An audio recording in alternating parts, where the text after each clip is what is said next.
Hey everyone, it's DrRic with Herbal 411, and hopefully you had a good New Year's weekend. If you did go out, this is for you, because you're supposed to be quarantining if you were exposed. And for those of you who were exposed for Christmas, you too should be following these rules. The CDC made new guidelines as of the end of last week, and I think it was wise. I was expecting there to be local shutdown here in Illinois. We're supposed to start high schools up again tomorrow, Monday.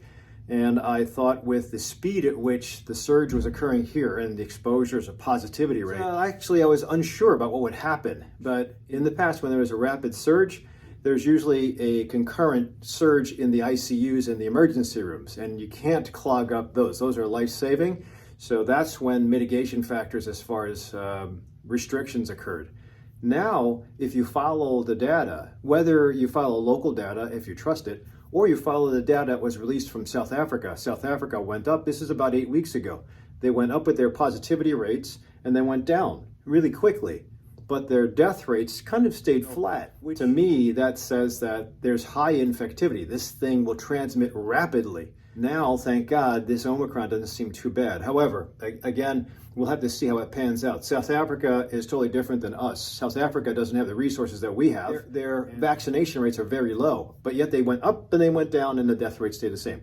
Here, our vaccination rates are, a little higher than 50%, 60%, yet we'll hopefully follow through with the same thing and no increase or surge in deaths. But bottom line is that if you have been exposed, because you get the call from somebody you were with last weekend or the weekend before, this is what you're supposed to do. So first, let's talk about quarantining. You can find all this information on the CDC's guidelines for COVID-19. Quarantining, if you have to be quarantined, it usually means that you were exposed to somebody. The exposure is up to 15 minutes, within 6 feet, and positive. Now, again, you'd have to go back. Were you around that person in the party? And if you weren't 15 minutes, it can also be an accumulated 5 minutes 3 times in 24 hours. Now you have to be quarantined. If you're exposed to somebody positive with an infection and you have no symptoms, that would be day 0. The usual guidelines were to stay quarantined until day 14. Day 14 is when the infectivity or the contagiousness of wild type or Delta, the lethality would be decreased by day 14. The other option is if you were improving, exposed, and then you had symptoms until the 4th day. That would be, since it's the last day of your symptoms, that would be day 0, and you move forward to count 14 days.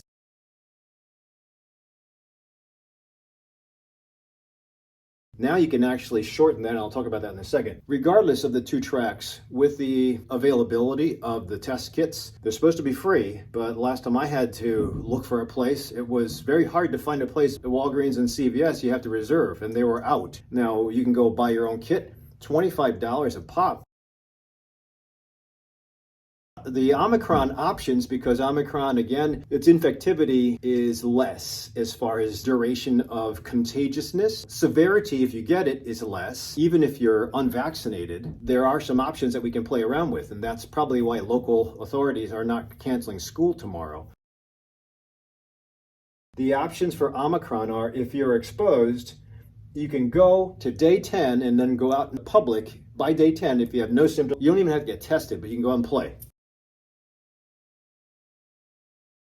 The other option, which is kind of cool, if you have no symptoms, day 0, but you get tested and it has to be testing on the 5th to 7th day, and you're negative, you can go play day 7, as long as that test was negative. Now, here's the problem, and theoretically, the 5th to the 7th day is when there's enough of a viral load in the nose or in the mouth to turn positive.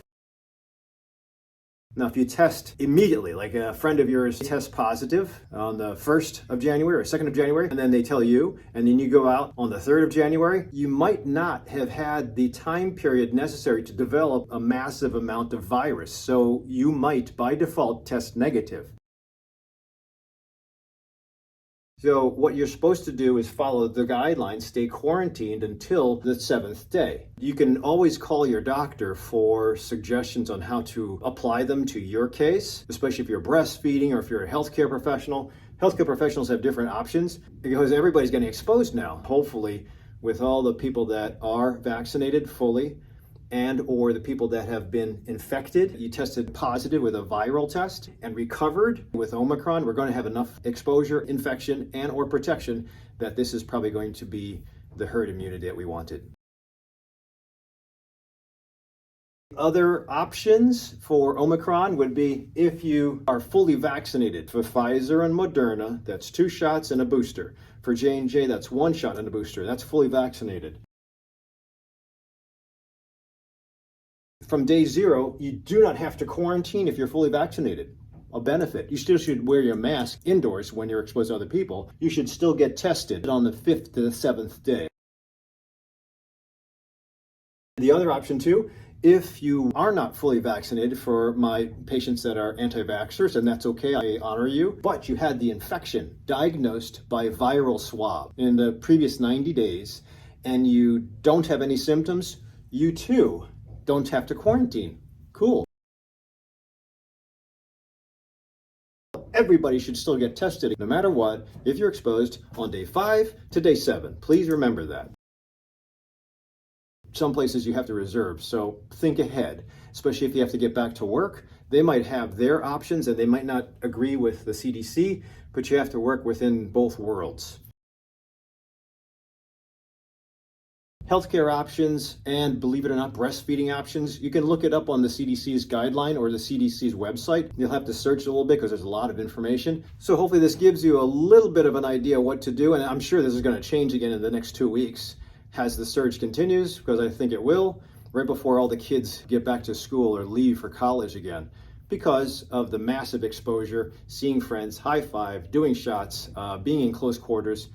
It's okay. I mean, Christmas time is a time of celebration, so is New Year's. I didn't, unfortunately, because I have a little grandson now, and I want to visit him, and I really have to be careful about my exposure. I'm still masked and shielded when I visit him, but that's what we have to do. I mean, if you're ever taking care of a kid that's sick, every minute is an eternity. If you have comorbid conditions, be careful. Please consider the vaccine. I do think it works. It causes some aches and pains and some symptoms. I think they're far better than possible death. Remember, there's still Delta out there, and if you aren't vaccinated and you have a lot of conditions, Delta might have you continue with long COVID. And if you are or do have that, please come see me. I can throw a couple things in your direction as far as herbs, medicines to try. I have a whole host of different things I'll be talking about in the next video as far as remedies, short-term and long-term. So if this is the first time you're finding me, thank you for watching up until this point.